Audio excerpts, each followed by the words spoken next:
would be with Select or Select Plus, we don't get to talk about member perks unless the employer brings it in. So it's great for the choice plan. I'm right with you, James, because I have a lot of those, and you're right. Member perks is a great piece to add on to that. So great point.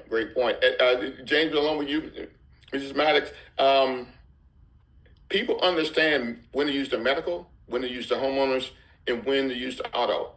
And James just talked about stories. So one of the items we have to do, Legal Shield family, is tell us, Ms. Maddox, maybe one of your stories, because we got to teach usage in our presentation. Let them know, hey, it's not legal situations not for bad people, right, or bad things. Sometimes it's just doing it up front. And Ms. Worthy talked about it early on. You know, you call the attorney before you run into that nightmare. What are one of your stories you may share, Ms. Maddox, if you don't mind? Absolutely. And we've heard it so many times, but I like to utilize this one because it's super, super practical in reference to being proactive as opposed to always having to wait to be reactive.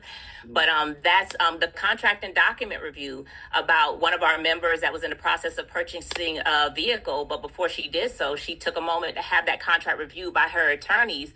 They got back with her and let her know that everything looked good except for this one line item that had a dealership prep fee for $900. You know, obviously they told her what that meant was, in essence, a really expensive detail for a wash and vacuum of her vehicle. She went back to the dealership, let them know that under advisement of her attorney, and already that sounds so super powerful, right?